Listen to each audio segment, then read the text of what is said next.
Sandiwara Radio, Saur Sepuh dalam kisah Pesanggerahan Keramat. Naskah karya Niki Kosasih dengan sutradara Indra Mahendra. Pada babak terdahulu diceritakan, di hutan Bongsang terjadi pertarungan yang seru antara Mantili melawan gerombolan begal. Mantili berhasil menghancurkan anak buah gerombolan begal tersebut, tetapi pemimpinnya, yaitu 4 serangkai penjahat bayaran, yaitu Gobin, Gawok, Harak, dan Juntrung, tidak mudah dilumpuhkan. Mereka adalah 4 serangkai tokoh hitam yang banyak malang melintang di dunia kejahatan. Mereka tahu Mantili memiliki 2 buah pedang mujizat yang dapat melumpuhkan lawan tanpa harus terkena tusukan maupun bacokan. Untuk itu, mereka mengatur siasat. Harak dan Juntrung yang menguasai senjata rahasia, yaitu berupa jarum-jarum kecil dan paku-paku runcing, menggempur Mantili dengan gencar. Kemudian Gobin yang ketangguhannya paling tinggi dari keempat temannya itu menyerang dari arah depan, sedangkan Gawok menyerbu dari arah belakang.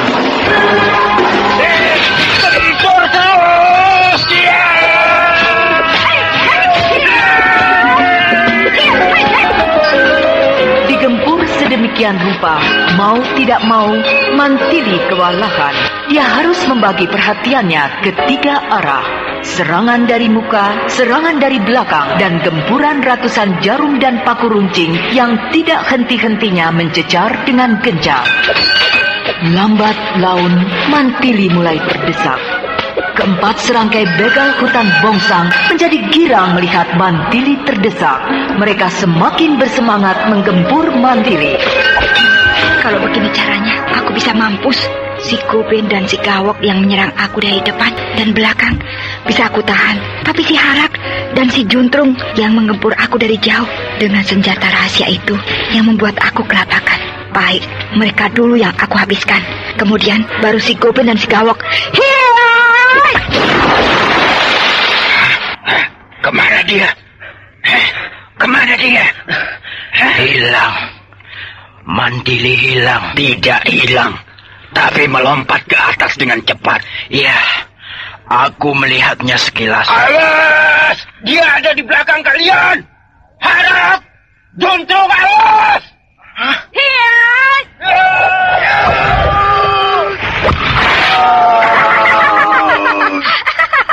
Mampus kalian! Mantili sadar bahwa Harak dan Juntrunglah yang membuat dia terdesak, sebab mereka berdua mencecar dari jarak jauh. Itulah makanya Mantili melumpuhkan mereka berdua terlebih dulu. Kecepatan Mantili di dalam ilmu meringankan tubuh sudah mencapai tingkat sempurna. Tubuhnya melesat ke atas sebagai kilat. Kecepatan bergeraknya sulit diikuti oleh pandangan mata. Itulah sebabnya Gobin, Gawok, Harak, dan Juntrung mengira Mantili menghilang. Untuk beberapa saat lamanya, keempat serangkai begal itu tercengang, celingukan mencari Mantili ke sana kemari. Dan sebelum mereka sadar, Mantili sudah berada persis di belakang Harak dan Juntrung. Gobin yang menyadari akan datangnya serangan yang paling berbahaya dari Mantili berteriak memperingatkan Harak dan Juntrung. Tapi terlambat. Mantili lebih cepat. Pedang setan berkelebat menghunjam ke punggung Harak, tembus sampai ke dada. Dan pedang perak menghunjam ke punggung Juntrung, tembus sampai ke dada pula. Juntrung dan Harak roboh dan mati seketika. Melihat Harak dan Juntrung terkapar tanpa nyawa, Gobin dan Gawok terbelalak. Mereka sangat ngeri melihat kekejaman Mantili. Perempuan iblis.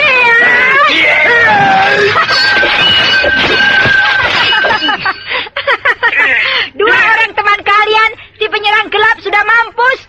Sekarang kalian bisa lagi bertarung seenak perut kalian sendiri. Lihat!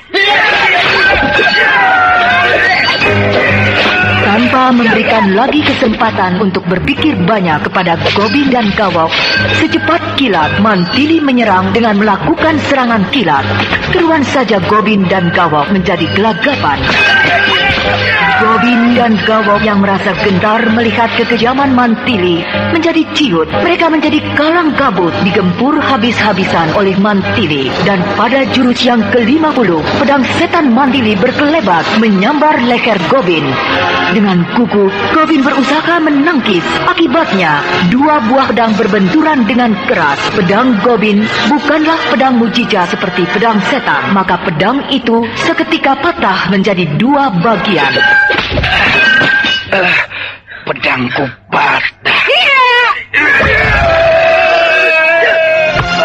Di saat Gobin sedang terbelalak melihat pedangnya yang patah dan tangannya masih terangkat setelah menangkis serangan, secepat kilat Mantili mengirim sebuah tusukan. Maka tak ayal lagi, pedang setan amblas menghunjam ke dada tembus sampai ke punggung. Gobin menjerit panjang dan roboh terkapar mandi darah. Iblis, kau membunuh Gobin. Kubunuh kau. Tobat, pedangku patah.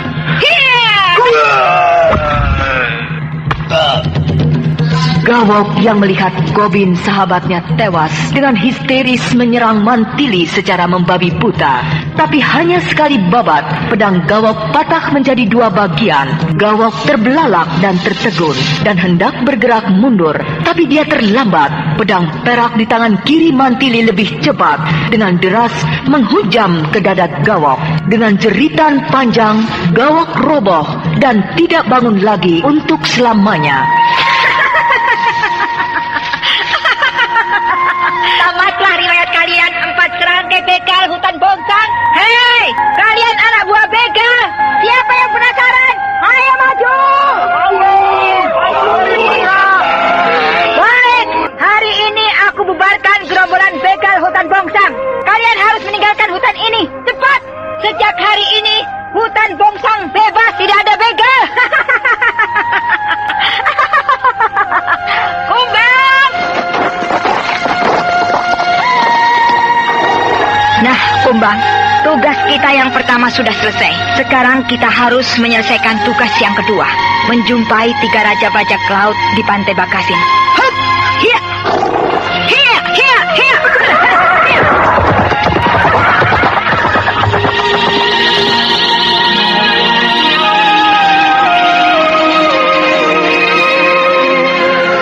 Daulat Paduka Mahapatih Kotawa yang mulia. Oh, Tumenggung Kanta. Kemarilah. Daulat Paduka. Bagaimana pemeriksaanmu terhadap Bukarti? Sudah selesai, Paduka. Bagaimana hasilnya? Tidak ada alasan bagi hamba untuk menahannya. Maksudmu? Hamba melakukan pemeriksaan secara 2 tahap. Tahap pertama, pemeriksaan sehubungan dengan perbuatannya melarikan diri dari ibu kota kerajaan Madangkara. Meninggalkan harta kekayaannya begitu saja, sehingga timbul akan adanya persengketaan di antara para bawahannya. Tahap kedua, hubungannya dengan Kijara dan Lugina. Namun perkara ini baru akan dilaksanakan setelah Tuanku Brahma datang dari usaha pengejaran terhadap Kijara dan Lugina. Ya, aku setuju. Sebab kalau Tuanku Brahma datang, kita akan bisa tahu perkembangannya. Daulat Paduka. Terus? Dalam pemeriksaan tahap pertama, Bukarti tidak bersalah. Oh iya? Iya, dia melarikan diri dari ibu kota Madangkara. Disebabkan oleh karena dia menerima Kijara dan Lugina di rumah penginapannya. Dan melihat Gusti Ayu Dewi Mantili akan mengobrak-abrik rumah penginapan itu. Bukarti takut terbawa-bawa. Jadi Bukarti bebas? Tidak, Paduka. Lalu? Dia tetap dalam pengawasan. Tahanan luar? Benar, Paduka. Jaminannya apa? Dalam 3 hari ini dia akan pergi ke Kadipaten Kuntala untuk mengurus usahanya di sana. Kemudian kembali ke sini untuk membereskan semua harta kekayaannya di sini. Kanta, bila dia ingkar? Dia sudah menggoleskan namanya pada surat perjanjian yang hamba buat. Bahwa dia menyatakan akan mematuhi batas waktu yang hamba berikan. Dengan ancaman, hamba akan memerintahkan pasukan Kadipaten Kuntala untuk menangkap dia bila melanggar batas waktu yang telah ditentukan tersebut. Kenapa tidak dibalik? Maksud Paduka? Pertama-tama, dia harus menyelesaikan perkara harta kekayaannya di sini. Setelah itu, baru pergi ke Kadipaten Kuntala. Tidak membelenggu, Paduka? Membelenggu? Iya. Kalau dia pertama-tama membereskan semua perkara harta kekayaannya di sini, lantas pergi ke Kadipaten Kuntala untuk maksud yang sama, ada kemungkinan dia terus ngabur, Paduka. Sebab segala sesuatunya sudah dia dapatkan. Iya, kau benar. Kalau dia sudah menyelesaikan semua harta kekayaannya di sini, dia punya bekal. Dan bekalnya itu tentulah besar sekali. Dan itu bisa pergunakan untuk melarikan diri. Bahkan bisa pergi ke negeri seberang. Demikianlah, Paduka. Ya, baiklah Tumenggung Kanta. Tugasmu sudah selesai. Kau boleh kembali ke tempat tugasmu. Daulat, Paduka.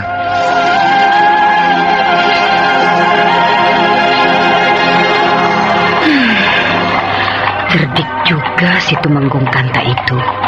Aku tidak ditahan, tapi aku tidak dilepas begitu saja. Tetap diawasi. Mudah-mudahan aku bisa menghapus jejak perkara persekongkolanku dengan Kijara dan Lugina, sehingga aku bebas dari ancaman hukuman. Berhenti! Siapa itu? 2 orang laki-laki menghadang di tengah jalan. Berhenti!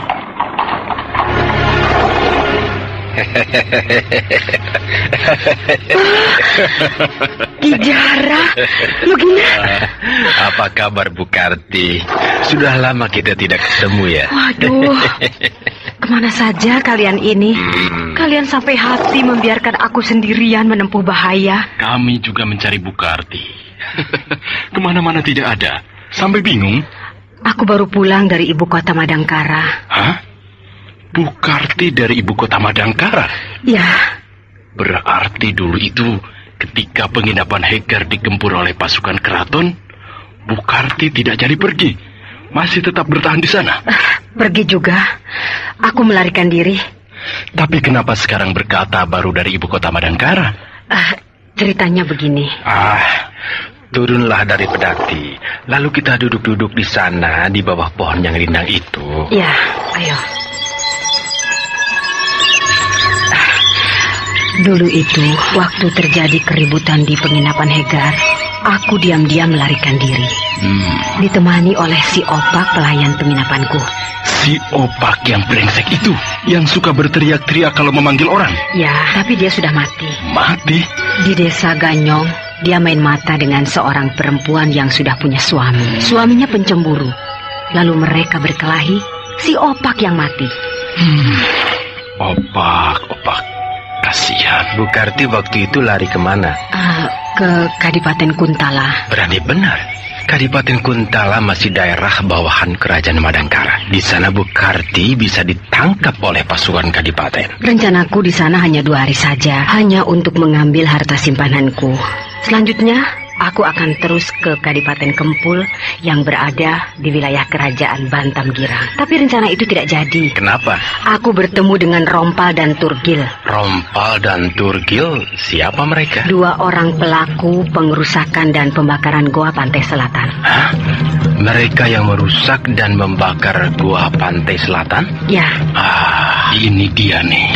Di mana mereka? Aku sikat mereka. Mereka sudah mati. Hah? Sudah mati? Mereka saling bunuh. Saling bunuh? Kenapa? Pertamanya aku tidak tahu kalau mereka itu penjahat yang selama ini kita cari. Aku dan mereka bergaul saja secara berteman. Lama-lama rupanya si Rompal agak jatuh hati padaku. Jatuh cinta kepada Bu Karti. Kenapa kau tertawa, Lugina? Iya, aku tahu. Aku sudah tua. Jadi mungkin saja si Rompal itu cuma mau menguras harta kekayaanku saja. Lalu? Aku juga senang sama si Rompal. Ketawa lagi. Biar sudah tua, jatuh cinta kan tidak dilarang. Ya kan Bu Karti? Memangnya cinta hanya untuk orang muda? Aku tidak tahu apa namanya. Yang jelas, aku senang pada si Rompal. Aku banyak memberikan uang, pakaian, dan pemberian lainnya pada si Rompal. Wah, enak benar si Rompal. Aku juga mau. Mulut kau dijaga sedikit, Lugina. Ya, terus. Rupanya si Turgil iri. Kemudian mereka sering bertengkar. Perselisihan mereka semakin memuncak sampai pada suatu hari saling membongkar rahasia diri mereka masing-masing. Di saat itulah aku baru tahu kalau mereka itu 2 orang dari 10 orang kaum perusuh yang membuat huru-hara di Madangkara. 10 orang? Ya, semuanya 10 orang. Siapa saja mereka? Sabar, nanti aku terangkan. Ya. Setelah aku tahu siapa mereka, diam-diam aku pergi. Tujuanku akan ke Madangkara, melaporkan semuanya kepada Tuanku Brahma. Waduh, bahaya. Kalau Bukarti menghadap kepada Tuanku Brahma, rahasia kita bisa terbongkar. Sabar, nanti menyusul akan aku jelaskan. Ya, terus? Aku kepergok. Dicegat oleh mereka berdua? Ya, si Turgil berniat membunuh aku, tapi si Rompal tidak setuju. Mereka bertengkar, akhirnya berkelahi, dan dua-duanya mati, ditembus oleh pedang mereka masing-masing. Terus Bukarti ke Madangkara? Ya. Lalu? Tuanku Brahma tidak ada. Kemana? Mencari kalian berdua. Ya, Tuanku Brahma sedang mengembara untuk mencari kalian berdua.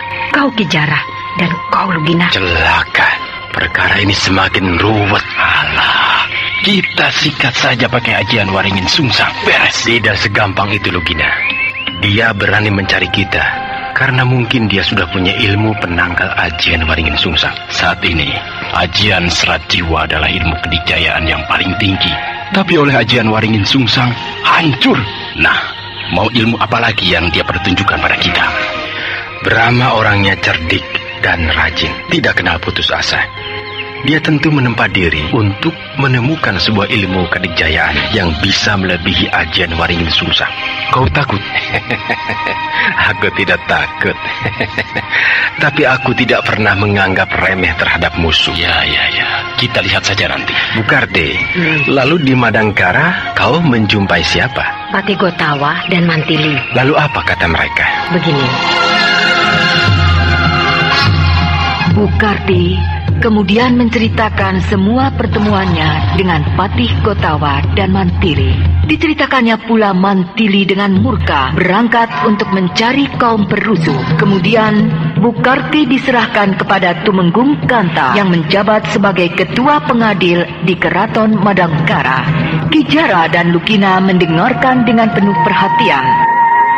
Setelah aku membeberkan siapa para pelaku pengerusakan dan pembakaran Gua Pantai Selatan, dengan murka besar Mantili segera berangkat untuk memburu kaum perusuh. Wah, kita keduluan oleh Mantili. Ya, benar. Kalau sampai terdahului oleh Mantili, kita rugi. Sebab rahasia siapa mereka dan apa latar belakang yang membuat mereka melakukan huru-hara tidak kita dapatkan. Sebab keburu dibungkam oleh Mantili. Ayo, secepatnya kita bergerak. Kalian mau pergi kemana? Kalian kan belum tahu mereka ada di mana. Ya benar. Di mana mereka? Dan siapa saja mereka itu? Murwa, Jamuga, dan Bongol adalah 3 raja bajak laut pantai Bagasin. Kemudian si Cola, seorang juragan di desa Kamper.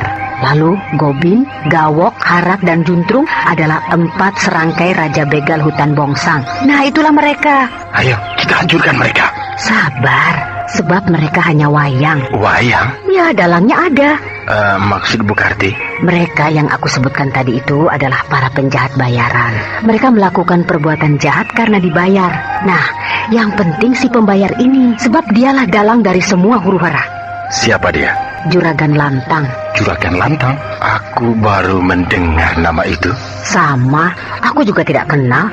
Padahal katanya dia orang Kuntala seperti kita. Orang Kuntala? Ya, tapi rupanya dia lebih banyak menghabiskan waktunya di tempat lain, yaitu di Kadipaten Palastra. Kadipaten Palastra, sebelah timur Kadipaten Kuntala, dan masih termasuk wilayah Kadipaten Kuntala juga. Benar, di Kadipaten Palastra itulah Juragan Lantang tinggalnya. Ya.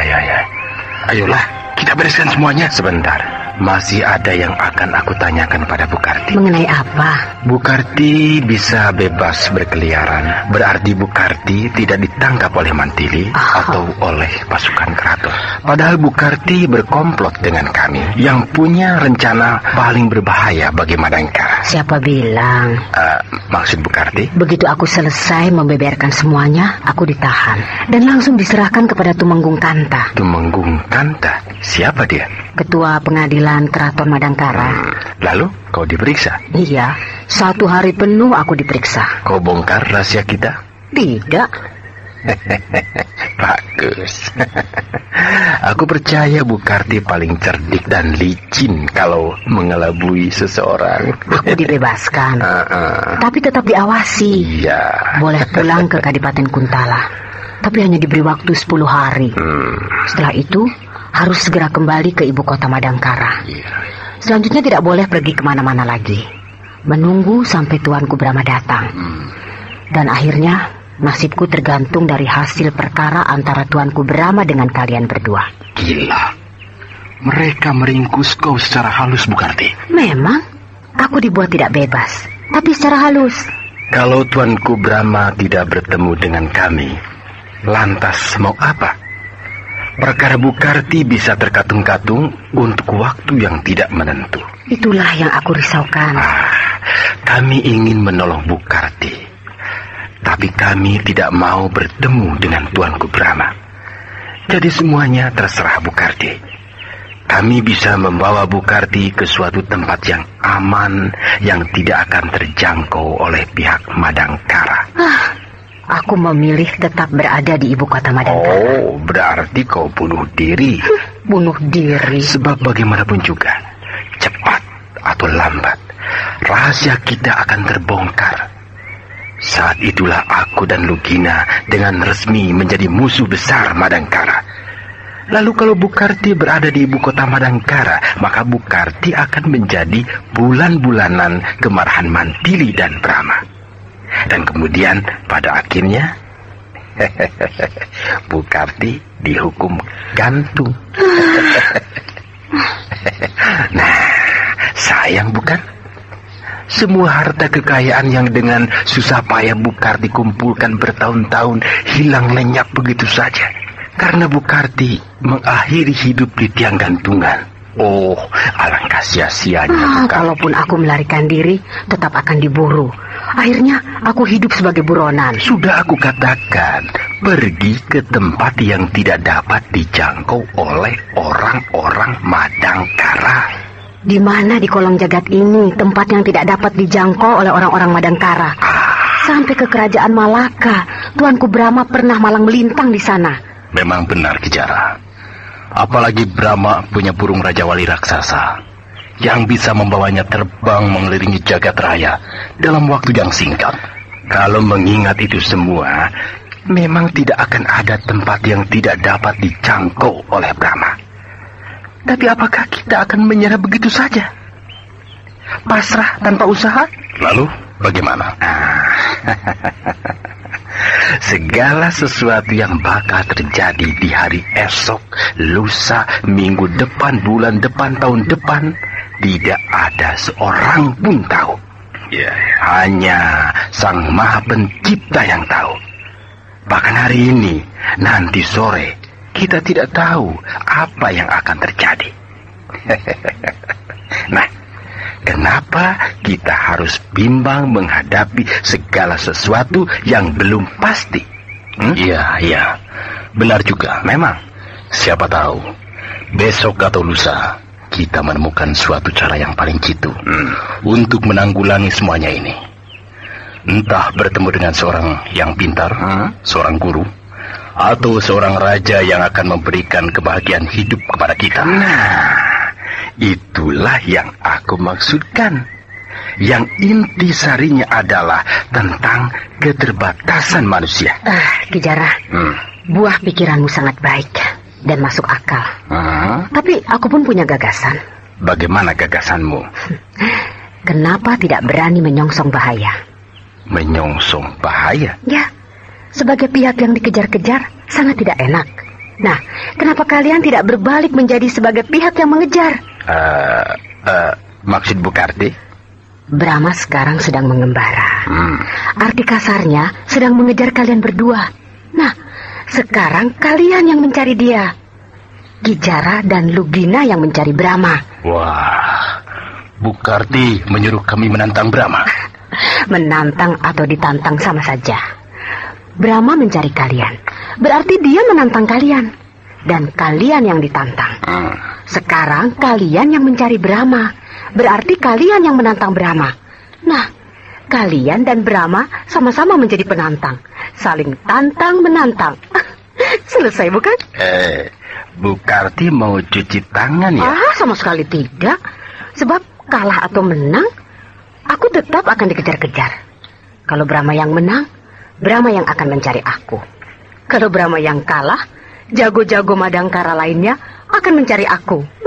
Sama saja kan? Itulah yang dinamakan yang belum pasti. Sebab semuanya masih kalau. Persis seperti apa yang dikatakan oleh Ki Jara. Kenapa kita harus bimbang terhadap sesuatu yang belum pasti? Kau pandai membalikan kata-kata orang. Tapi ada benarnya juga. Baiklah, sebab daripada dicari lebih enak yang mencari. Ayo, Lugina, kita mencari Brahma. Apa tidak lebih baik kita membereskan dulu para perusuh? Ya, kau benar. Sebab kita ingin tahu apa maunya mereka. Kalau latar belakang mereka bermanfaat bagi kita, maka kita akan dapat tambahan kekuatan. Ya, benar. Nah, Bu Karti, kami akan segera berangkat ya. Ya. Selamat jalan. Semoga kita dapat bertemu kembali dalam suasana yang lebih enak, lepas dari semua kemelut.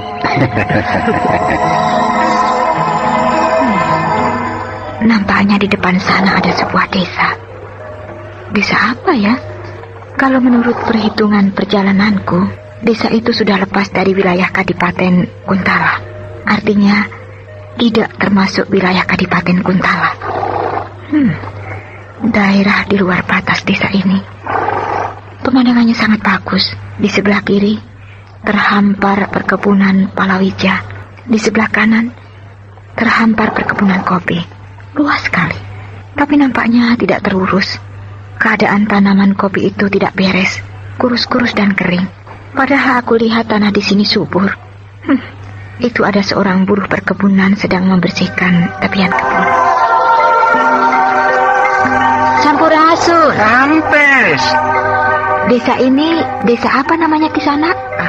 Desa Kamper. Desa Kamper. Kenapa terkejut nih?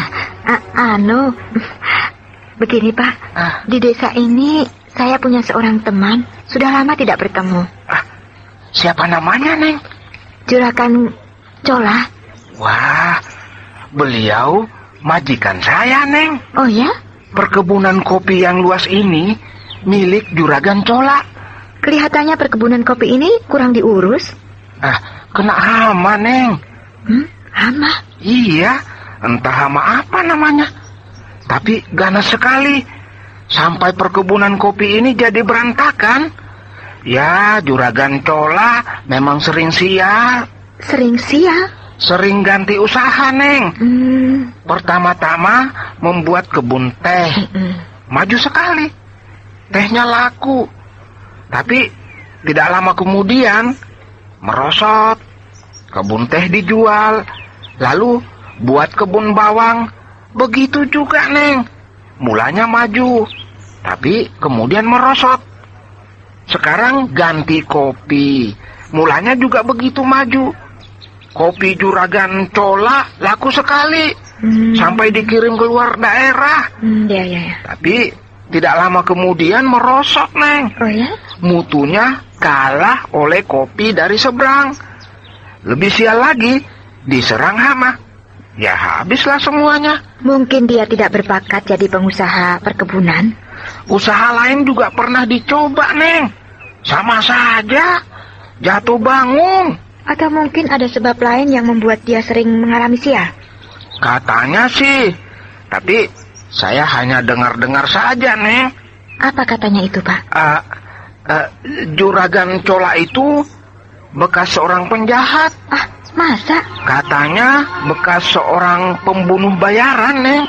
Nah, mungkin uang dan harta kekayaan itu hasil dari kejahatan.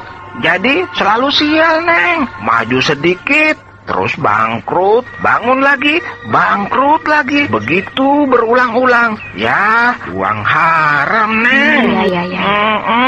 Yang lebih parah itu, Neng. Doyan kawin. Doyan kawin? Iya, pekerjaannya kawin dan cerai. Kawin paling lama setengah tahun. Kawin, cerai melulu, Neng. Oh ya? Sekarang istrinya orang desa Amping. Tiap hari bertengkar, ribut terus. Ini, Pak. Hah? Uang? Neng mau apa? Iya, uang ini untukmu. 3 ringgit. Aduh, 3 ringgit. Terima kasih, Neng, terima kasih. Tapi ada tapinya, Pak.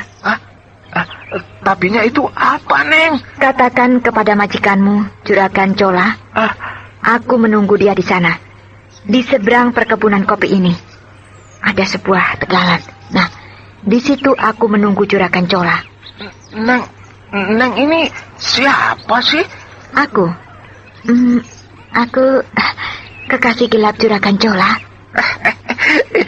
Ya beres, Neng, beres.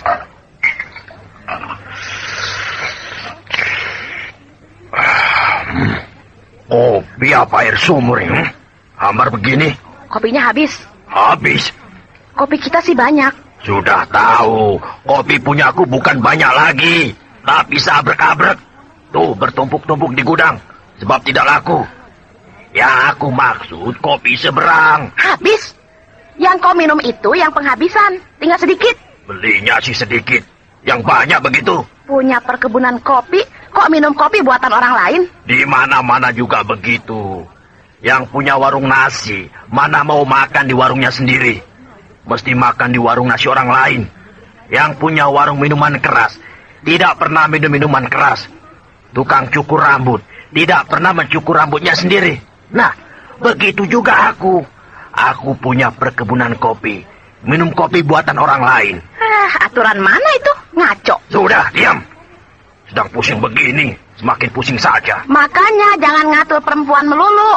Atur tuh perkebunan kopimu, supaya hasilnya bermutu dan laku di pasaran. Tarmi, mulutmu asal mangap ya. Iya saja, kawin cerai melulu. Aku ini korban yang keberapa?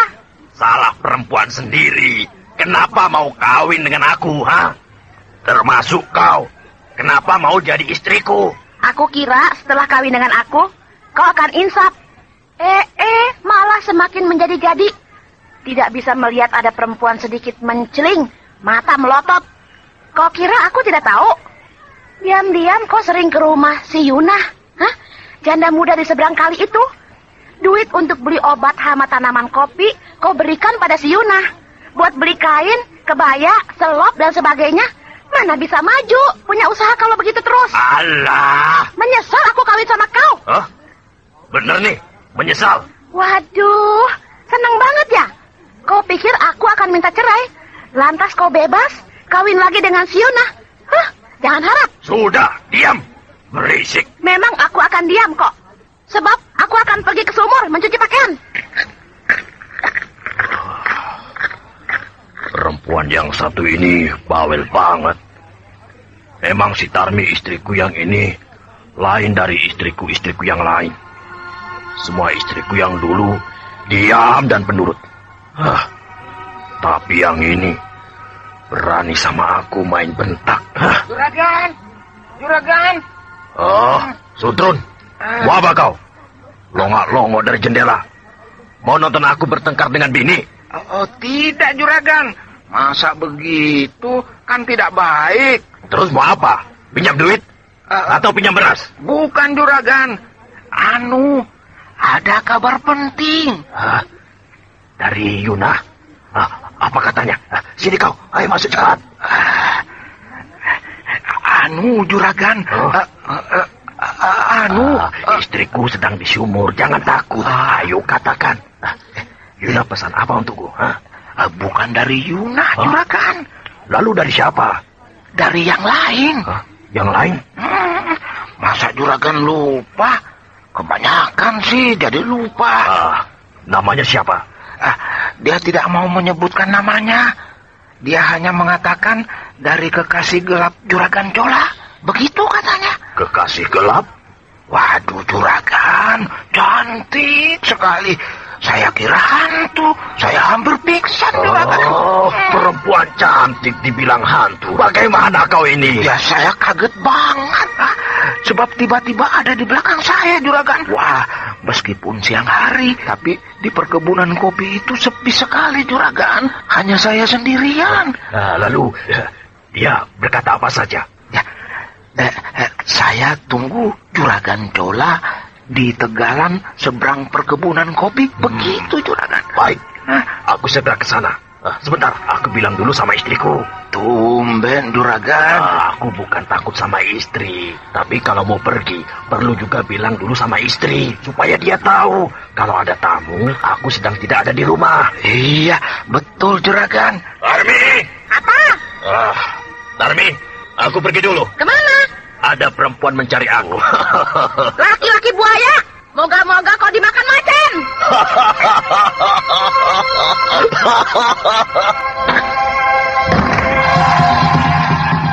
Mantili tidak sadar karena menempuh perjalanan dengan perasaan murka. Maka dia telah salah mengambil jalan. Tujuannya ialah ke Kadipaten Palastra untuk menjumpai Juragan Lantang, di mana seharusnya dia mengambil arah yang ke timur. Tetapi rupanya dia bergeser ke utara, sehingga dia menjumpai sebuah desa yang bernama Desa Kamper. Namun, meskipun begitu, ada hikmahnya. Sebab di Desa Kamper itulah tinggal Juragan Cola, salah seorang anggota dari 10 kaum perusuh yang melakukan perusakan dan pembakaran di Goa Pantai Selatan.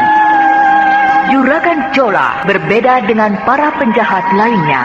Kalau para penjahat biasanya punya kebiasaan menghambur-hamburkan uang hasil kejahatan untuk foya-foya, tetapi kalau Cola cukup rajin, uang hasil kejahatannya itu dikumpulkan lalu dipakai sebagai modal usaha. Tapi mungkin karena uang modal itu hasil dari kejahatan, maka usahanya tidaklah abadi, jatuh bangun. Lalu apakah yang akan diperbuatnya bila perempuan yang mengaku sebagai kekasih gelapnya itu adalah Mantili?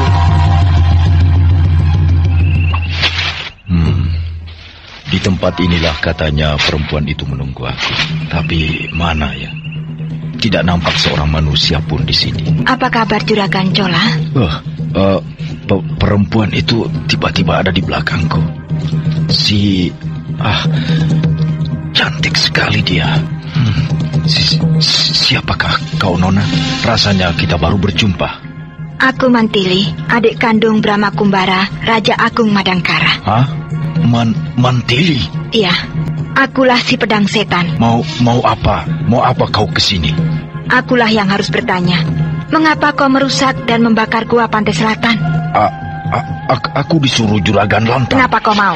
Aku butuh uang. Bagus. Jawaban yang jujur. Nah, bersiaplah untuk mati. Aku tidak bersalah. Juragan Lantang yang bersalah. Dia orang Kuntala, dendam kepada Madangkara. Aku bukan orang Kuntala. Aku sama sekali tidak dendam kepada Madangkara. Gua Pantai Selatan adalah milik Brahma, Raja Madangkara. Sadar atau tidak sadar, butuh uang atau tidak, tapi kenyataannya kau ikut merusak dan menghancurkan Gua Pantai Selatan. Jadi kau musuh Madangkara. Dan kau harus dihukum mati. Akulah yang akan menghukum kau. Aku akan mempertahankan diri. Bagus. Kalau begitu, pertarungan kita adalah pertarungan yang jujur. Perang tanding 1 lawan 1. Iya!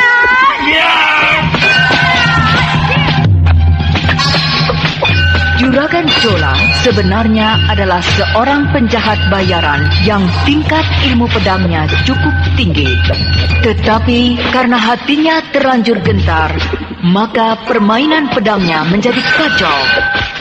Maka hanya dalam waktu sebentar saja Juragan Cola terdesak hebat oleh serangan Mantili yang gencar dan ganas. Untuk melawan Juragan Cola, Mantili hanya mempergunakan satu pedang, yaitu pedang setan, dan pedang perak diselipkan di pinggangnya. Karena perasaannya digayuti oleh kegelisahan yang amat sangat, Juragan Chola menjadi tidak dapat mengatur pernapasan dengan baik. Maka bau busuk yang mengepul-ngepul dari pedang setan dengan cepat merasuk ke dalam hidungnya, membuat dia menjadi mabuk. Di saat Juragan Chola sudah kehilangan kendali, tanpa ampun pedang setan secepat kilat menembus dadanya, dan dengan jeritan panjang Juragan Chola roboh untuk tidak bangun lagi untuk lamanya. Perlahan-lahan Mantili memasukkan pedang setan ke dalam sarungnya. Ada seseorang memperhatikan aku dari balik pohon itu. Siapa dia?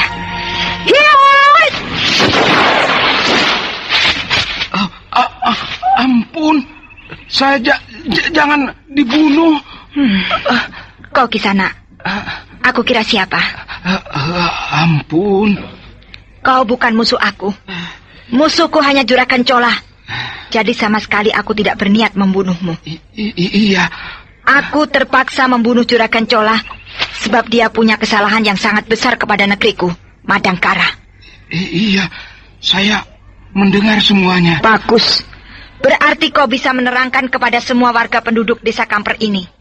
Kenapa Mantili membunuh Juragan Chola? Iya. Nah, aku akan segera meneruskan perjalanan. Aku mau pergi ke 2 tempat. 1, Kadipaten Palastra. 2, Pantai Bagasin. Kadipaten Palastra jauh sekali, Neng. Kalau Pantai Bagasin dekat. Oh ya? Di mana? Terus saja ke utara. Nanti Neng Mantili akan menjumpai laut. Tepatnya Pantai Carafam. Nah, berkuda selama setengah hari ke arah kiri akan sampai ke Pantai Bagasin. Baik. Terima kasih Kisana. Iya, Neng. Kumbang! Ayo, kita ke Pantai Bagasin. Hup! Iya! Iya! Iya! Mantili memacu kudanya dengan kecepatan tinggi menuju ke utara dengan harapan tidak terlalu membuang waktu, segera sampai di tempat tujuan. Tanpa banyak mengalami rintangan dan hambatan yang berarti, hanya dalam waktu 2 hari saja Mantili sudah sampai di pantai utara. Tidak akan salah. Pasti pantai ini, Pantai Carafam. Dan aku harus mengambil jalan lurus ke arah kiri. Berarti ke arah barat. Iya! Mantili memacu kuda menyusuri Pantai Carafam yang landai dan indah. Derap kaki kuda menghunjam pasir pantai bertubi-tubi. Cahaya matahari senja menerpa ombak yang bergulung-gulung menyimbah kaki kuda. Si Kumbang, kuda hitam pekat yang tinggi dan tegar itu, berpacu riang gembira menyibak ombak tepian pantai yang menyembur-nyembur diterjang kakinya itu. Dan pada waktu tengah malam, sampailah Mantili di Pantai Bagasin.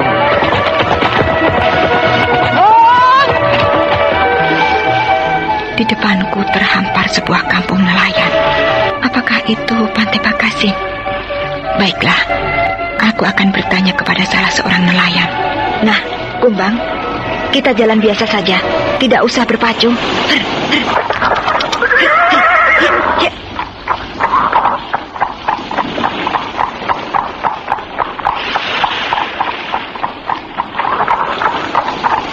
Nah, itu ada sekelompok nelayan baru pulang dari laut.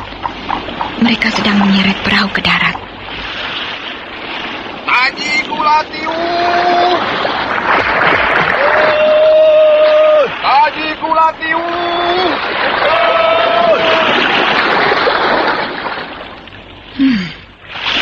Para nelayan itu hidupnya keras dan penuh tantangan. Pagi-pagi buta mereka berangkat ke laut, dan senja hari baru pulang dengan hasil ikan yang tidak menentu. Mereka bahu-membahu bekerja. Perahu yang tidak seberapa besar itu mereka seret ke darat. 6 orang nelayan mendorong dan menarik-narik perahu itu. Sudah, ayo dibongkar muatannya. Oh iya. Ada perempuan. Ada perempuan saja ramai. Yang ini lain, cantik banget. Yang cantik dari dulu juga banyak. Mungkin dia seorang putri yang kesasar, tersesat sampai ke kampung kita yang kotor dan bau ini. Ribut benar kau ini. Seperti apa sih cantiknya perempuan itu? Bidadari. Nah, rasakan kau. Kedua mata kau sampai melotot mau meloncat keluar. Benar-benar cantik perempuan itu. Dia kesini. Mau membeli ikan barangkali? Ya, mudah-mudahan ikan kita semuanya diborong. Sampurasun. Pampres. Kok sedikit? Iya, Neng. Sebulan belakangan ini hasil penangkapan ikan di laut sedikit, Neng. Kenapa begitu? Ya, entahlah, Neng. Kurang sesajen barangkali. Iya, Neng. Kami ini nelayan paling sial. Iya. Kalau dapat banyak, juga sama saja, Neng. Maksudmu? Ya pajaknya besar, Neng. Pajak? Ya kami harus bayar pajak kepada Jang Maming. Jang Maming? Siapa dia? Kepala kampung nelayan ini? Bukan, Neng. Kalau bukan, kenapa harus bayar pajak kepada dia? Kalian wajib menyerahkan sedikit dari penghasilan kalian hanya kepada kepala kampung. Lain tidak? Kepada kepala kampung, iya. Kepada Jang Maming juga iya, Neng. Iya. Siapa dia sebenarnya? Kenapa punya hak untuk menarik pajak? Dia itu wakil 3 raja bajak laut, Neng. Wakil 3 raja bajak laut? Iya, Neng. Iya, Neng. Lautan di perairan pantai Bagasin ini di bawah kekuasaan 3 raja bajak laut. Mereka menempatkan Jang Maming di desa kami ini, Neng. Setiap seminggu sekali kami harus setor pajak kepada dia. Nah, nanti dia menyerahkannya kepada 3 raja bajak laut itu. Nah, kalau begitu, tunjukkan aku rumahnya Jang Maming itu. Neng mau apa? Aku mau mengusir dia. Mengusir dia? Iya. Neng, jangan main-main. Aku tidak main-main. Lihat saja oleh kalian. Mungkin Neng orang bangsawan, punya pasukan yang kuat dan bisa mengusir Jang Maming. Tapi akibatnya kami ini, Neng. Kami akan menjadi sasaran kemarahan 3 raja bajak laut itu. Iya, Neng. Mereka juga sekalian akan aku usir. Bahkan akan aku hancurkan. Neng ini pendekar? Ya, lihat. Hiya!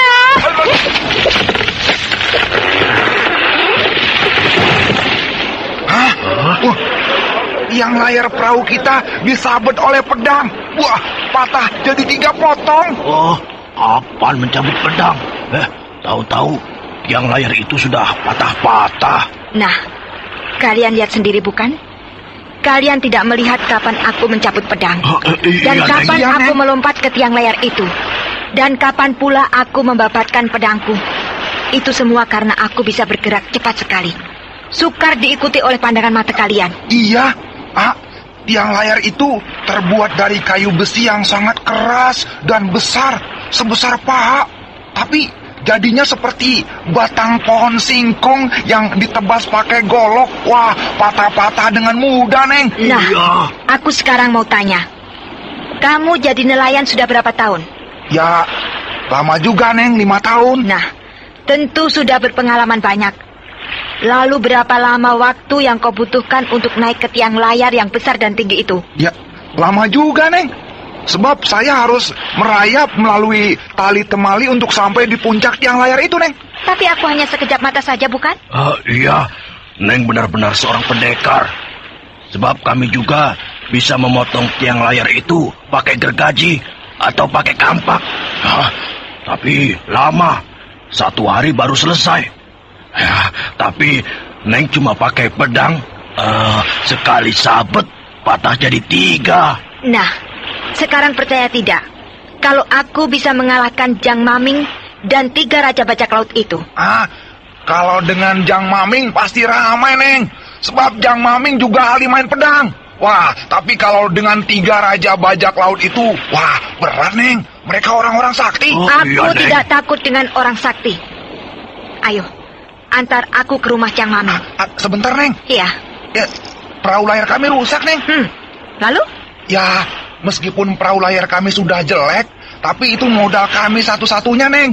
Sumber nafkah bagi kami, Neng. Nih. Uang? Uang, Mas?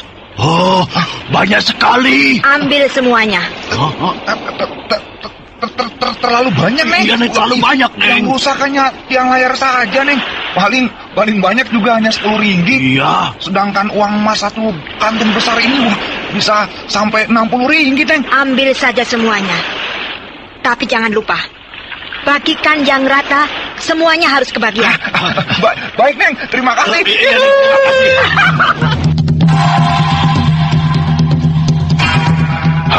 Sudah sore. Para nelayan tentunya sudah pulang dari laut dan sebentar lagi datang ke sini untuk mengantarkan upeti.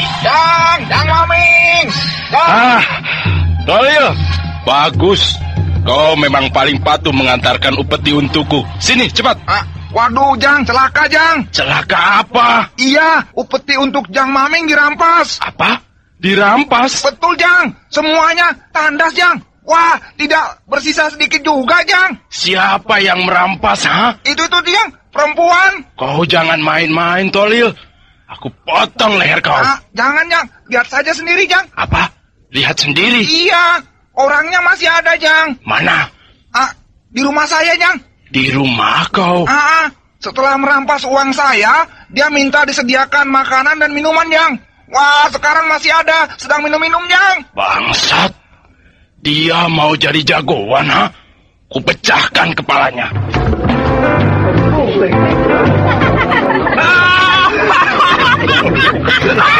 Apa lagi? Halo, Abi. Balik lagi. Uangku masih banyak. Kalau perlu, semua minuman yang ada di kampung ini, bawa semuanya ke sini. Aku beli. Ayo kau minum, Neng. Biar tambah meriah. Kalian dulu yang minum. Nanti aku menyusul. Berhenti! Mana yang mau jadi jagoan? Hei, cantik benar kau. Apakah kau mau jadi jagoan di sini? Merampas upeti si Tolil? Aku bukan jagoan. Aku betina. Diam. Tolil. Iya, Jang. Benar perempuan ini yang merampas uang kau? Iya, benar, Jang. Nona, kau cantik sekali. Apa maksudmu merampas uang anak buahku? Karena aku butuh uang. Kasihan, cantik-cantik tidak punya uang. Baiklah, aku tidak suka ribut dengan perempuan, apalagi cantik seperti kau. Nah, kau butuh uang berapa? Nanti aku beri. 1.000 ringgit. Dan kira-kira, Nona? Kalau tidak ada, semua uang kau dan semua harta kekayaan kau berikut rumah kau tinggalkan. Dan kau pergi dari kampung ini. Cepat! Kau sadar, Nona? Aku ini Jang Maming, wakil 3 raja bajak laut. Aku yang paling ditakuti di sini. Kalau aku tidak takut sama kau. Nona, cepat bicara yang sebenarnya. Apa maumu yang sebenarnya? Mau ini. Hei, iya, iya.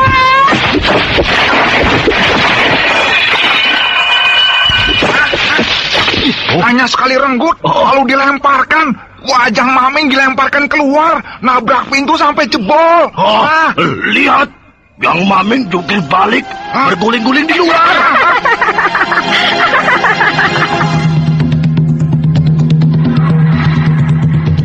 Para nelayan yang menyaksikan kejadian itu semuanya terperangah.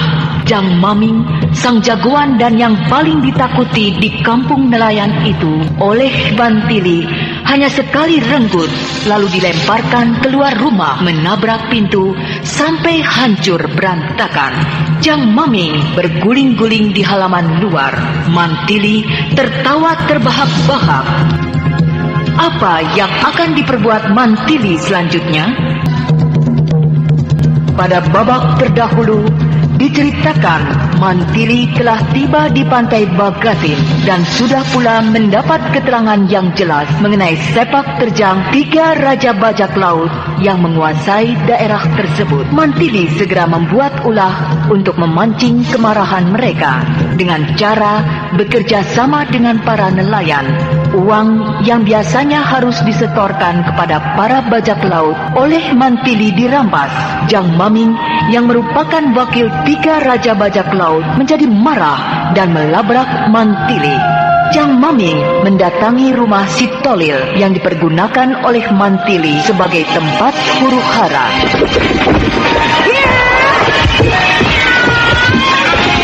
Jang Maming yang berkacak pinggang dan matanya melapap kepada Mantili oleh Mantili direnggut lalu dilemparkan keluar.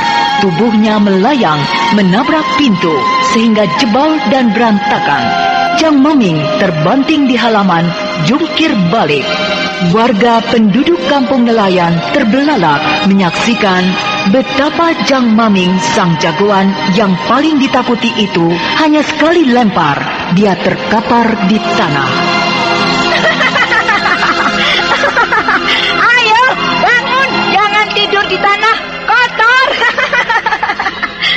Dengan tenang, Mantili melangkah keluar menghampiri Jang Maming yang terburu-buru berdiri sambil sempoyongan. Oh, bangsat, perempuan iblis, kubunuh kau, kubunuh. Ya. Mereka berkelahi. Jang Maming suka murka, menyerang perempuan itu dengan ganas. Pukulan dan tendangannya wah cepat dan keras. Tapi tidak kena. Hebat sekali perempuan itu. Pukulan dan tendangan Jang Maming yang gencar itu wah tidak satu pun yang kena.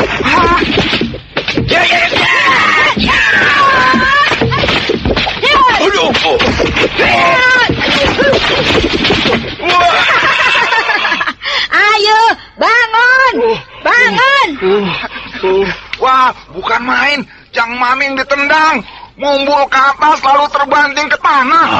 Tapi Jang Maming kuat. Lihat, dia bangun lagi. Hebat kau, perempuan asing. Permainan silat tangan kosong kau boleh juga. Sekarang, ayo pakai senjata. Oh, kau pakai pedang? Aku juga punya pedang. Hei! Mengeluarkan asap. Pedang perempuan itu mengeluarkan asap. Bau. Wah, bau busuk. Apa jadi? Pedang mujizat. Siapa kau sebenarnya? Kalau kau seorang putri, sebutkan putri dari kerajaan mana. Kalau kau pendekar, sebutkan pendekar dari mana. Kalau kau seorang tokoh rimba persilatan, sebutkan gelarmu. Kenapa kau bertanya begitu? Apakah kau takut? Tidak ada istilah takut pada diriku. Aku bertanya, sebab kau memiliki pedang mujizat, bisa mengeluarkan asap dan bau busuk. Kau tidak perlu tahu siapa aku.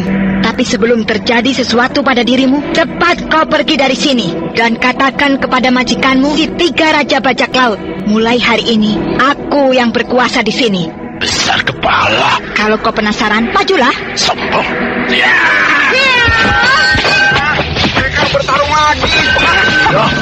Sekarang pakai pedang. Perempuan itu bisa celaka sebab Jang Maming jago main pedang. Perempuan itu memang hebat, gerakannya tenang, tapi semua gerakan Jang Maming semuanya lumpuh. Tapi Jang Maming belum mengeluarkan seluruh kehebatannya. Iya. Itu baru permulaan.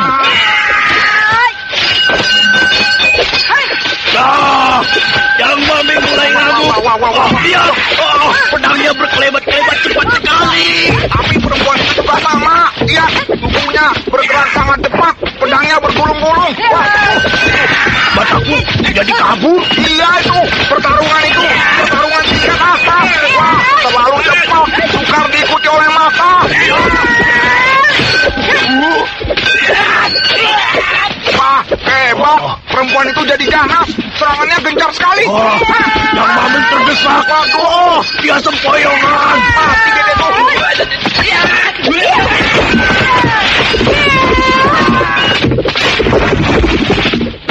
dia tuh. Wah, Jang Maming terbanting ke tanah, pedangnya lepas, muntah-muntah. Wah, gawat ini. Kenapa, Jang Maming? Hah? Masuk angin? Kalau aku berniat membunuhmu, sangat mudah. Dalam sekejap aku bisa memenggal lehermu. Tapi itu tidak akan aku lakukan. Sebab kau harus menemui majikanmu untuk menceritakan semuanya ini. Nah, pergi kau, cepat. Baik, aku pergi. Kau memang hebat. Tapi nanti kau rasakan, kau akan dibantai oleh 3 raja bajak laut. Kita sudah sampai di hutan Bongsang, Lugina. Apa benar ini hutan Bongsang? Pasti sesuai dengan petunjuk Bukarti dan juga keadaan alamnya. Tidak akan salah, ini hutan Bongsang. Kita terus saja ke dalam, sebab biasanya sarang begal adanya di tengah-tengah hutan yang rapat. Iya. Kenapa rusak? Iya, hutan ini rusak.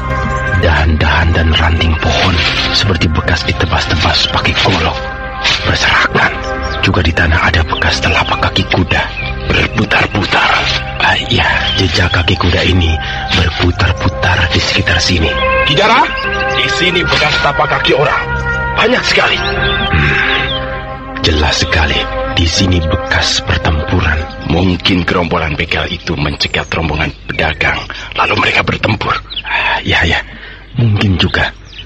Lalu jejak tapak kaki kuda sebelah sana itu berputar-putar, melingkar-lingkar.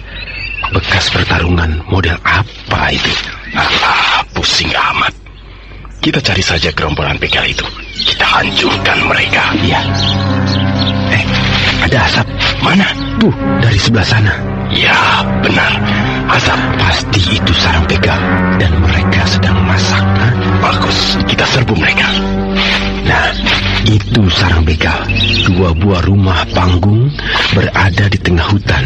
Apalagi kalau bukan sarang begal. Tapi kok sepi? Tidak ada orang. Hanya 1 orang yang sedang masak air di atas tumpukan api unggun. Ya, kemana yang lainnya? Mungkin sedang keluar, mau mencegat mangsa. Kau sergap orang yang sedang duduk di dekat api unggun itu. Ya. Kalau gerombolan begal itu pada keluar, aku yang maju. Ya. Ya. Diam di tempat. Bunuh. Ampun. Jangan bunuh. Ampun. Kau sedang apa? Berjaga. Sedang masak nasi. Mana teman-temanmu? Teman yang mana? Ini sarang gerombolan begal, bukan? Bekas. Gerombolan begal hutan Bongsang sudah hancur. Sebab pemimpinnya 4 raja begal sudah mati semuanya. Hah? Mati? Iya, dibantai oleh Mantili. Mantili? Kijara, di sini. Bagaimana, Lugina? Kita terlambat. Hah? Terlambat? Mantili telah mendahului kita. Hah? Mantili? Orang ini bekas anggota begal. Anak buah ke-4 raja begal hutan Bongsang ini.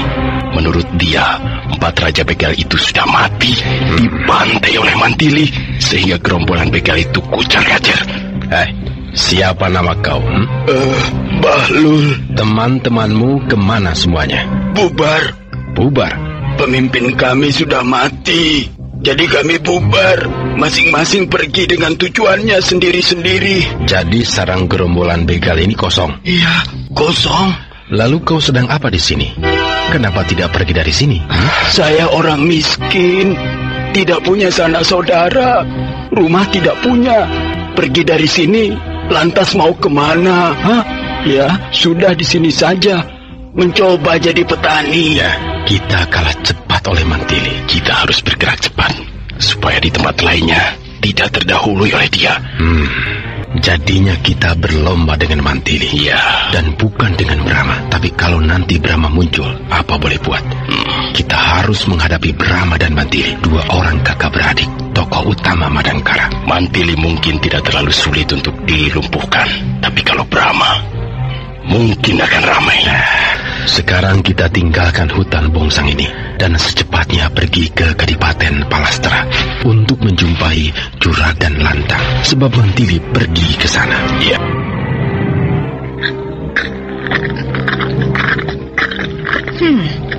Rumah Jang Maming ini mewah sekali. Dia benar-benar manusia yang tidak tahu diri dan kejam, tidak punya perasaan.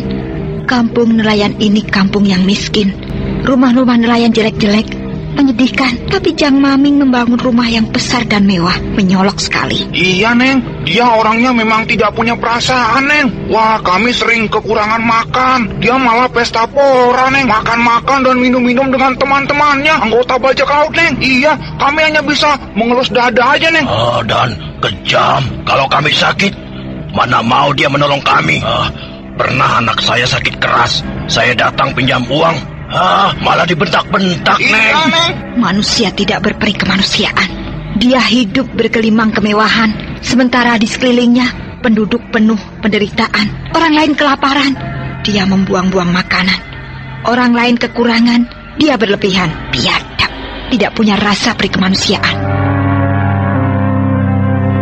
Hei, perempuan iblis, keluar! Tiga raja bajak laut. Tiga orang laki-laki bertampang seram berdiri berkacak pinggang di luar.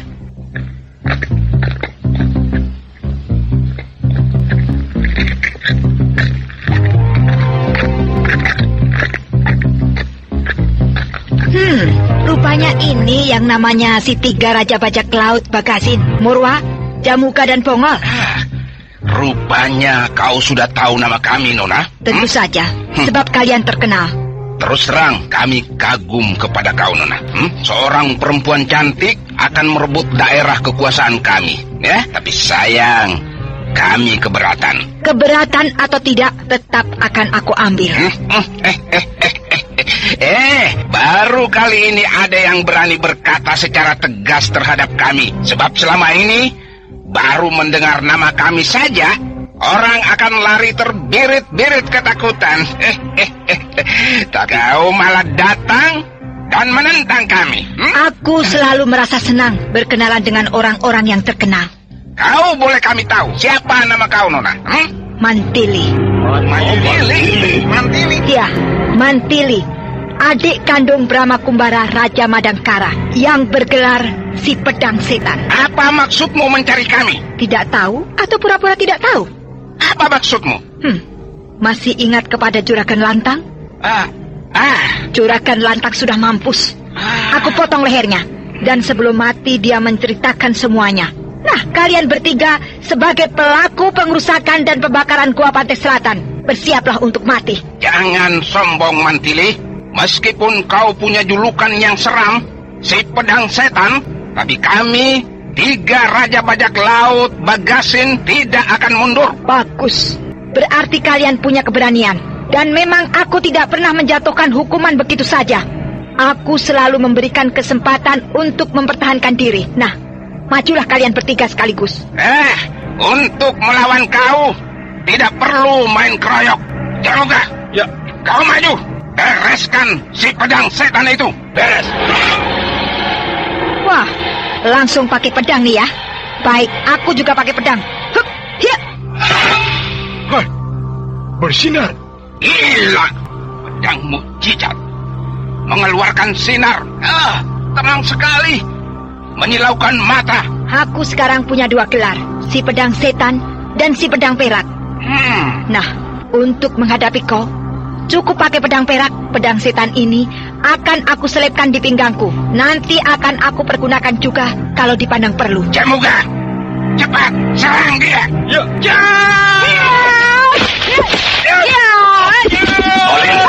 Iya, perempuan itu ternyata seorang raja. Bukan raja, Ratu. Sama saja. Mataku silau. Wah. Putri Mantili itu ternyata orang sakti ya. Punya dua pedang mujizat dia. Satu mau busuk, Satunya lagi bersinar. Oh, terang benderang. Wah, lihat. Si Jamuga sering melengos. Wah, menghindarkan sinar yang berkilau-kilauan itu. Oh, dia terdesak. Mundur terus. Jamuga! Jamuga mati. Dadanya tembus oleh pedang perak. Ngeri deh. Ke barat. Kau membunuh Jamuga, saudara seperguruan kami. Hanya segitukah kehebatan 3 raja bajak laut? Cuma 10 jurus sudah mampus. Bongol, ayo kita maju bersama-sama. Kita binasakan si Mantili.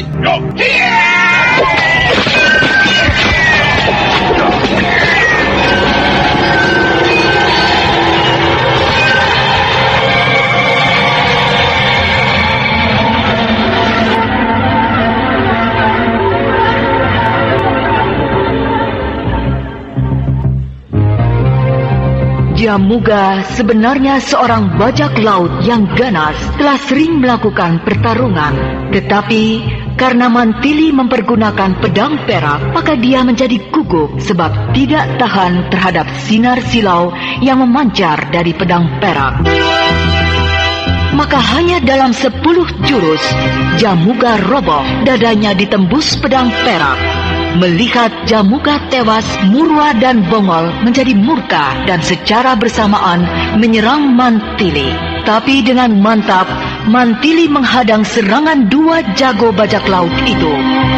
Bila mana Mantili berhasil membinasakan Murwa dan Bongol, berarti habislah ke-10 orang perusuh yang melakukan pengrusakan dan pembakaran di Goa Pantai Selatan. Tinggal biangnya yang belum, yaitu Juragan Lantang. Namun sejalan dengan itu, Ki Jara dan Lugina dari hutan Bongsang sedang bergerak menuju ke Kadipaten Palastra untuk membinasakan Juragan Lantang. Sementara itu, di pantai Laut Bagasin, Mantili tengah bertarung dengan 3 raja bajak laut yang kini tinggal 2 orang, sebab yang seorang sudah tewas.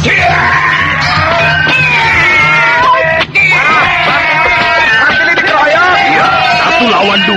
Wah, tapi Mantili tidak mundur, malah maju menerjang. Pedangnya berputar-putar dengan cepat. Wah, jadi sebuah gulungan. Hebat sekali Mantili. Dikoyok 2 jago pedang, tidak apa-apa. Nah, mereka juga sama. Tidak kuat memandang sinar yang memencar dari pedang perak itu. Iya, mereka membicing-bicingkan matanya.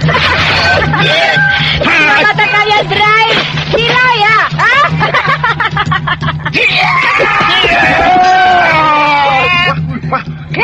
Wah, mereka berhenti bertarung. Kenapa ya?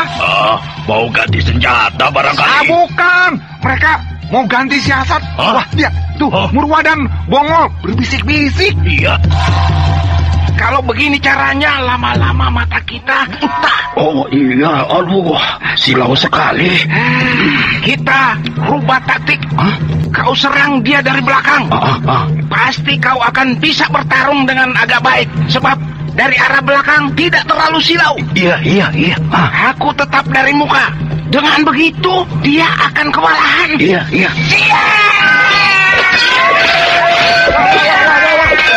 Tidak kataku.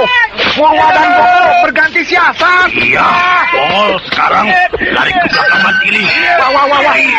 Murwa tetap di depan. Wah, Mantili sekarang diserang dari 2 arah yang bertolak belakang.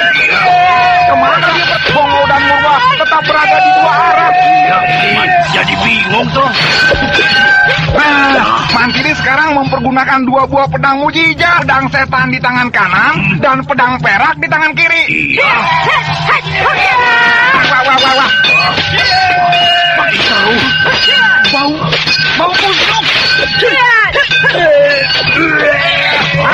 Murwa dan Bongol jadi mabuk. Iya, Bongol sudah muntah. Murwa sudah terus-terusan. Iya.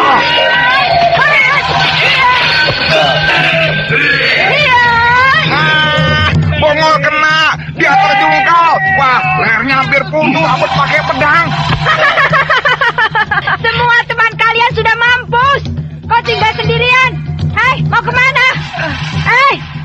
lari kau. Iya. Gua putus asa. Dia mau melarikan diri, tapi digempur oleh Mantili. Murwa jadi kacau.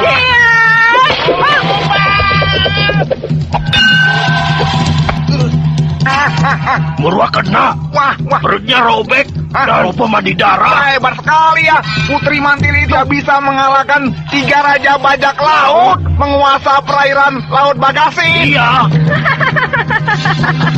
Tamatlah riwayat kalian.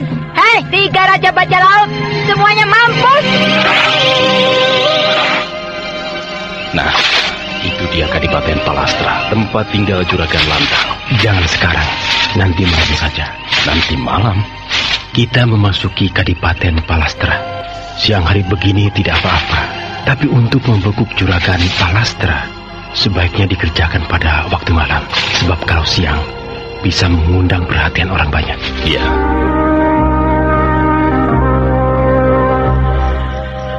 Bu, Iya. kamu ini bagaimana? Sudah malam begini jendela belum ditutup. Sudah. Lihat nih, terbuka lebar. Mamblak begini. Apa sih? Kok terbuka? Dasar pikun. Siapa bilang aku pikun? Berani sumpah. Sore-sore tadi sudah aku tutup. Sudah salah ngotot. Buktinya jendela ini menganga. Tak tahulah, kena angin barangkali. Mana ada angin? Yang terdengar cuma suara jangkrik begitu. Ribut amat sih, jendela terbuka saja rame. Tutup lagi saja, kenapa? Bukan begitu, Mbok. Juragan sedang tidak ada di rumah. Kita mesti baik-baik menjaga rumah ini. Kalau ada apa-apa, kita juga yang disalahkan. Juragan kemana sih? Biasa, sedang gilir. Susah juga ya, kalau punya majikan istrinya banyak, jarang di rumah. Rumah sebesar begini jadi sunyi seperti kuburan. Lah, peduli amat sama urusan juragan. Pokoknya kita kerja di sini, dapat makan, dapat gaji, beres. Iya, jendela ini besar dan berat. Kau yang menutupnya. Iya. Ngomong-ngomong, benar jendela ini tadi sore sudah kau tutup, Mbok? Sudah, tanya lagi. Lalu kenapa jadi terbuka ya? Ditubruk kucing barangkali. Kau ini kalau ngomong asal nyeplos, tidak dipikir dulu. Habis mana aku tahu. Kenapa? Bukan begitu, Mbok. Takutnya di waktu kita lengah ada orang masuk. Pencuri. Entah pencuri, entah maling, rampok, begal dan sebangsanya. Ngomong sembarangan. Kalau ada pencuri masuk baru nyahok. Pencurinya sudah masuk. Maling. Juragan Lantang mana? Jangan au. Ya, aku yang membuka jendela itu. Dan aku sudah memeriksa rumah ini. Tapi majikan kalian, Juragan Lantang tidak ada. Kemana? Memang tidak ada, Tuan. Iya, kemana? Sedang gilir, Tuan. Gilir? Iya, ke tempat istri muda. Di mana rumahnya? Istri muda Juragan Lantang itu? Tidak tahu pasti, Tuan. Tidak tahu pasti? Juragan Lantang istrinya banyak. Jadi saya tidak tahu malam ini sedang di rumah istrinya yang mana. Di mana semua rumah istrinya Juragan Lantang itu? Di Kampung Tawil ada, di Kampung Lompeng ada, di Kampung Kupa juga ada, di Kampung Ganyong, di Kampung Bilas, di banyak deh. Di tiap kampung ada. Namanya juga orang kaya, Tuan. Istrinya ada di mana-mana. Yang paling dekat di mana? Di Kampung Dadu. Dari sini dekat, di seberang kali. Aku akan ke sana. Tuan ini siapa? Maling. Kok tidak mengambil barang, malah menanyakan Juragan Lantang? Tidak selamanya maling harus mengambil uang dan harta. Aku maling nyawa. Maling nyawa? Aku akan mengambil nyawa majikan kau, Juragan Lantang. Aku Lupina dan temanku Kijara datang untuk meringkus Juragan Lantang.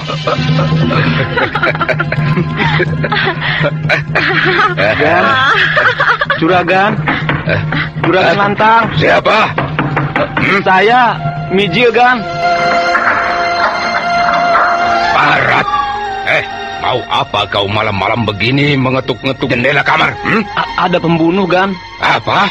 Pembunuh? Dua orang laki-laki mengaku bernama Kijara dan Lugina datang ke rumah mencari juragan. Dari mana mereka? Tidak tahu juragan, kelihatannya mereka pembunuh bayaran. Pembunuh bayaran? Benar Gan, galak dan kasar, tampangnya serem Gan. Sekarang masih di rumahku. Mereka akan mencari juragan ke rumah-rumah istri-istri juragan. Kok mereka tahu? Saya yang mengatakannya Gan. Kau? Iya, saya takut Gan. Saya katakan saja, mungkin juragan sedang ke Kampung Dadu. Padahal saya tahu juragan ada di sini, di rumah Neng Asni. Juragan cepat lari Gan, bahaya Gan. Baik, aku akan minta perlindungan kepada Kanjeng Adipati Palastra. Iya.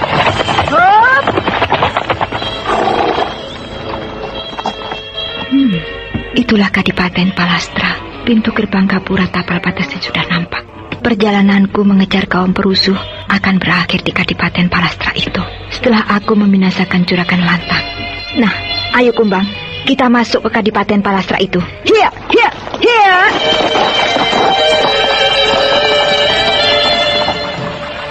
Mbok, saya Neng. Betul, kamu Mbok Bakul penjual sayur mayur?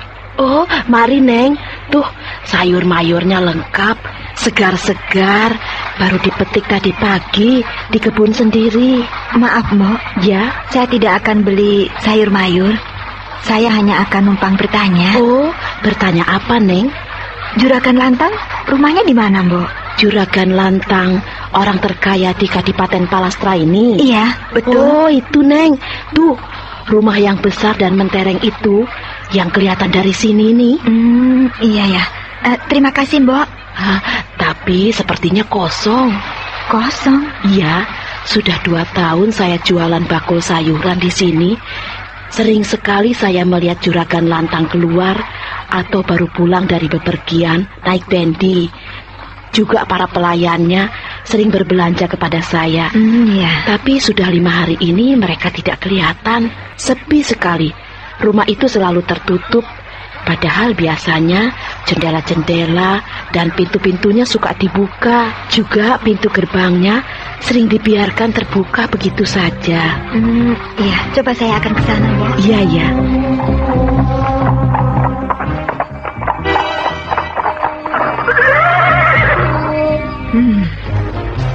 Rumah Juragan Lantang ini besar dan luas. Bangunannya sangat mewah dan mentereng. Tapi keadaannya sunyi. Semua pintu, semua jendela tertutup rapat. Juga pintu gerbang ini tertutup. Masa bodoh. Aku buka pintu gerbang ini. Hup, ya.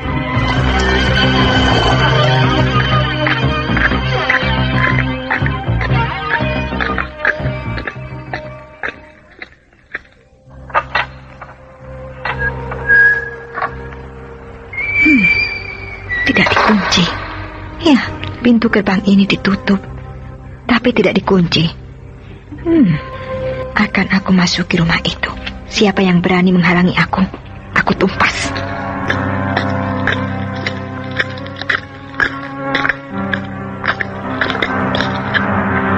Sampurasun! Sampurasun! Tidak ada jawaban. Masa bodoh ah. Aku dobrak pintu ini. Seandainya keadaan sunyi ini merupakan sebuah jebakan, aku tidak takut akan aku obrak-abrik rumah Juragan Lantang ini. Seperti dia telah merusak gua Pantai Selatan, akan aku hancurkan pintu ini dengan 2 buah pedang sekaligus. Hiat! Hiat! Hiat!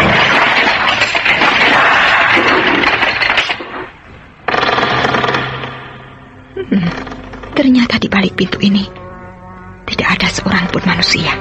Ya, boleh juga keadaan di dalam rumah ini semua perabotan, barang-barang yang mahal dan mewah. Tapi benar, kata Simbo penjual sayur itu, rumah ini kosong. Seharusnya ada yang keluar ketika aku mendobrak pintu. Iya, aku harus memeriksa rumah ini. Siapa tahu ada yang bersembunyi. Kedatangan kita sehingga dia sempat kabur. Ya, kita sudah menjelajahi 6 buah kampung.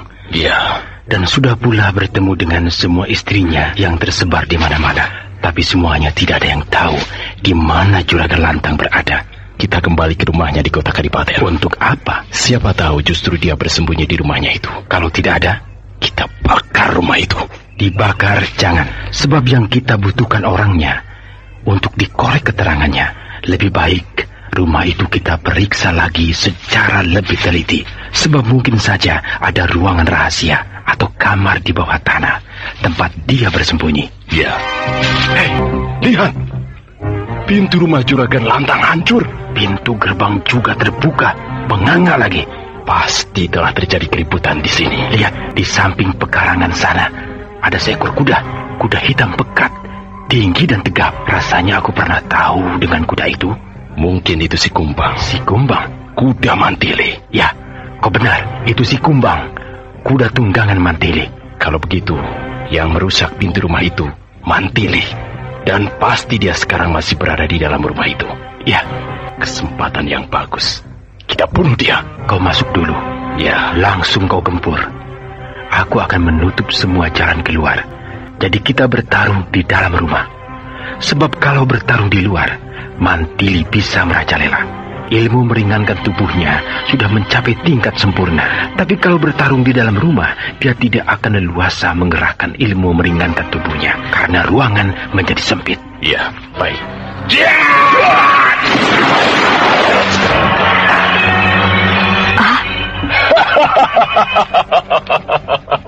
Mantili, selamat datang di Kadipaten Palastra. Lugina.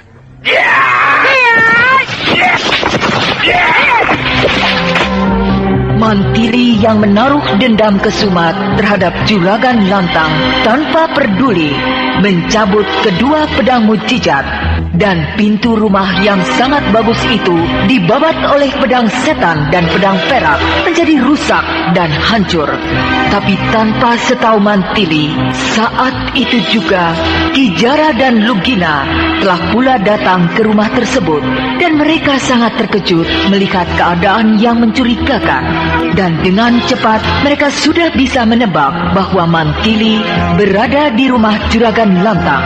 Maka muncullah gagasan untuk membinasakan Mantili atas tuntutan balas dendam dengan kematian Mariba, saudara seperguruan mereka. Juragan Lantang yang pertama-tama menjadi sasaran mereka, tapi akhirnya mereka sendiri bertempur. Apakah Mantili dapat mengungguli Kijara dan Lugina yang sangat dikjaya itu? Nah, pendengar yang budiman, marilah kita ikuti lanjutan serial Sandiwara Radio ini.